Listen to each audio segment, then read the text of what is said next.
Celestin Freinet nace el 15 de octubre de 1896 en una aldea en Gars, Francia. La familia de la que provenía Freinet tenía bajos recursos económicos y se dedicaban a las tareas del campo. La mayor parte de su infancia la pasó en la aldea de donde eran sus padres. Su crecimiento en un medio natural produjo los fundamentos de su pensamiento educativo. Estudió magisterio en la Escuela Normal de Niza. Recibió el título de maestro en 1915 antes de finalizar la carrera de magisterio, a causa del comienzo de la Primera Guerra Mundial. Comenzó a ejercer su profesión en el Bar Sulov en 1920. Estos primeros años de enseñanza fueron difíciles para él por su escasa preparación profesional, pero también aún no estaba recuperado de su herida de guerra. Se empezó a preparar el examen para el inspector de primaria, estudiando el pensamiento pedagógico de varios siglos. Tras una decisión, se presenta al examen de profesor de letras, que aprobó, y al no de inspector. Fue destinado en 1923 a la Escuela Superior de Vilnius, pero renuncia a esta oportunidad y decide regresar a su escuela de Bar-Sulov, donde se da cuenta de que su vocación es la enseñanza primaria. Ese año viaja a Suiza y acude al segundo congreso de la Liga Internacional para la Educación Nueva. La impresión que obtiene Freinet de este tipo de educación es positiva, y afronta que su escuela de Bar-Sulov no cumple con las expectativas requeridas de la educación nueva. En 1926 se casa con Elis, una maestra que vivía en Bar-Sulov. En 1927 Freinet publica su obra La imprenta de la escuela y aparece en dos revistas, La Herbe y Enfantines. Un año después, Freinet es trasladado a la escuela de Saint-Sulov de Vence. Ahí, deberá afrontar también una serie de problemas relacionados con el escaso interés de la administración municipal por la educación, sus propias actividades públicas y la práctica de una pedagogía progresista. En 1933 es destituido a causa de una protesta de un sector social de tipo reaccionario y conservador. Como consecuencia de esta situación, en 1935 la CEL crea una escuela en Vence para los hijos de los pobres. En 1940, por un lado, la CEL es clausurada y Freinet es destinado y condenado en los campos de concentración. Ahí escribe dos de sus obras más significativas, La educación por el trabajo y Ensayo de pedagogía sensible. Por otro lado, la escuela de Vence debe cerrar sus puertas. En 1945 tiene lugar la reorganización de la CEL y la reapertura de la escuela de Vence.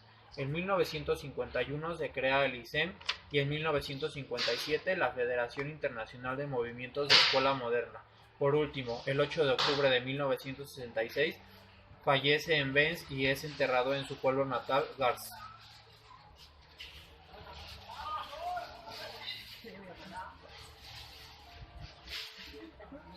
Pensamiento pedagógico. En Freinet encontramos dos tipos de corrientes, las obreristas y socialistas. Freinet luchaba por una educación, por el trabajo, una escuela del pueblo y una pedagogía popular y moderna. En la escuela nueva, propone la expresión libre de los niños. Su idea del planteo experimental se basa en la observación a los niños y la manipulación que estos tienen para entender la realidad adulta. Los niños pueden formular y expresar sus principios. Los principios psicologistas de la escuela nueva es que los niños puedan formular y expresar sus experiencias. Las aulas de estos deben ser a partir de los intereses de los propios niños y que debe de haber una funcionalidad de trabajo, es decir, que el trabajo escolar tenga una función. Freinet y el trabajo. Freinet dice que la educación es la única capaz de ser la solución del porvenir. La educación del trabajo, concebir y realizar una pedagogía que sea realmente la ciencia de la formulación del trabajo, en su doble función de trabajador y hombre. La función del trabajo es permitir a todo ser humano la satisfacción de necesidades. De aquí se deduce la primera ley. La preocupación educativa esencial debe ser realizar un mundo a la medida del niño. La tarea esencial de la pedagogía será la siguiente: crear la atmósfera de trabajo y a la vez prever y ajustar las técnicas que hacen este trabajo accesible a los niños, productivo y formativo.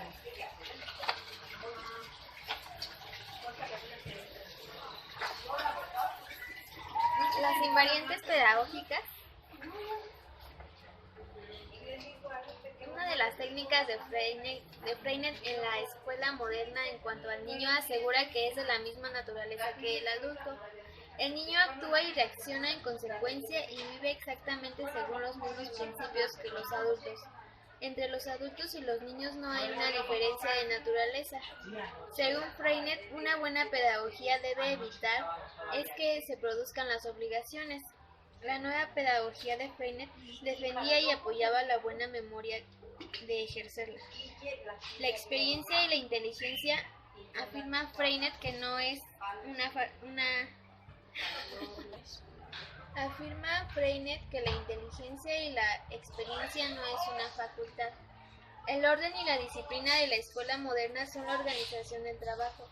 Freinet afirmó de nuevo que un buen trabajo debe poseer respeto.